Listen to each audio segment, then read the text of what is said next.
Estamos conversando a respeito do Apocalipse de Jesus. E aqui no capítulo 7º, bem no versículo 9, encontramos palmas nas mãos.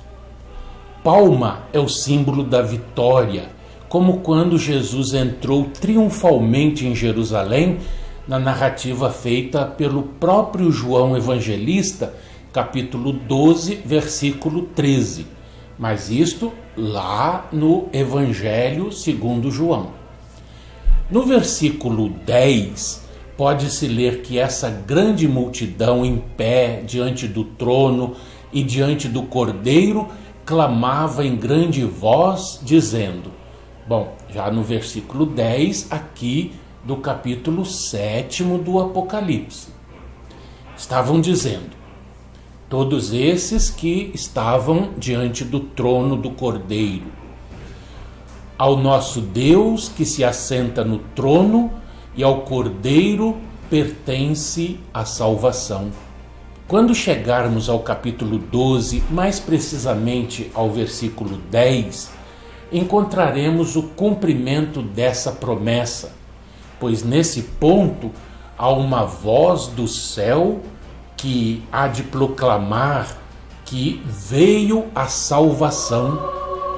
Isso indica que o reino de Deus estará implantado na terra, ou seja, a missão do Cristo estará cumprida, ou pelo menos parte dela, pois como fica bem claro no seu Evangelho segundo Lucas, capítulo 4, versículo 43, sua missão terrena foi proclamar o Evangelho do Reino de Deus. Não significa com isso que o Cristo deixará de ser o governante do nosso planeta, mas tão somente que nosso planeta terá atingido um dos pontos demarcados para a aferição do progresso. Ao dizer que Deus está assentado no trono, não se pode tomar essa expressão na sua literalidade, o que seria um absurdo, mas somente em seu significado, qual seja, é Deus que, independentemente da vontade do ser humano, governa todo o universo. É Ele quem dita as normas, as regras, as leis, e como já sabemos, essas leis são imutáveis, ou seja, não mudam como são feitas as leis dos homens, que por mais bem intencionado que esteja o legislador, não proclama uma lei que dure para sempre. Elas estão sendo constantemente alteradas, as leis humanas, modificadas e até mesmo revogadas, por já se terem tornados inúteis na vida humana, ou são alteradas de acordo com a vontade do legislador, que acorda um dia achando que deve mudá-las e, sem muito argumentar, propõe tal medida. É assim que muitas vezes agiram os governantes no mundo. Mas as leis divinas não. Elas não mudam. Elas estão sempre de acordo com a decisão daquele que as fez e conhece tanto o passado, quanto o presente, quanto o futuro.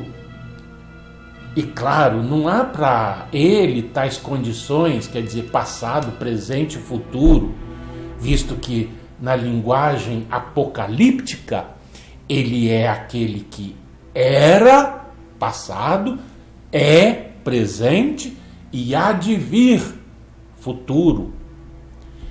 Dizer, pois, o profeta que viu Deus assentado no trono é o mesmo que dizer que ele reina soberanamente e não de forma absolutista, como faziam os reis da Idade Média, tempo em que suas vontades não fossem acatadas pelos vassalos. Estes seriam mortos, devidamente mortos. Mas não somente na Idade Média, isso desde a antiguidade. Basta vermos o exemplo no livro do profeta Daniel, quando este foi jogado na cova dos leões para ser por eles devorado, simplesmente pelo fato de não curvar-se diante do rei. E há na Bíblia e na história humana uma infinidade de outros exemplos. No caso desse que aqui no Apocalipse está assentado no trono, vemos que ele não age assim. Ao contrário, ele age ao contrário.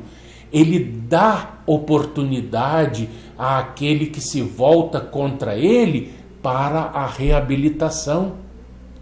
E por mais que pudéssemos comparar a lei da reencarnação ao fato de, por exemplo, esse citado de Daniel na cova dos leões, há um fator que discerne e muito uma coisa da outra: a intenção. Percebam que, enquanto a decisão do rei que jogou Daniel na cova dos leões era a de eliminá-lo, a de Deus é a de incentivar ao progresso do espírito, dando ao espírito culpado uma nova oportunidade de evoluir para que possa um dia apresentar-se novamente diante de seu trono de glória, visto que só verão a Deus aqueles que forem puros e simples de coração. No capítulo 19, versículo 1 deste Apocalipse, o profeta novamente indica ouvir no céu uma como que grande voz de numerosa multidão. Há que se notar que em todas essas passagens, em todos esses momentos, essas vozes estão proclamando a glória de Deus. Estar no céu indica que tais personalidades já alcançaram uma elevação espiritual significativa. Daí porque de suas bocas somente saem louvores. Uma pessoa ainda atrasada espiritualmente não consegue falar coisas elevadas, somente tem palavras de reprovação, de maledicência, de incredulidade. Já as almas que atingem um pouco de elevação espiritual agem de uma forma diferente. Elas agradecem a Deus por tudo que lhes acontece. É ou não é assim? Pois bem, no próximo programa nós vamos retomar esse ponto. Um fraternal abraço a todos, fiquem todos na paz de Deus. E até lá!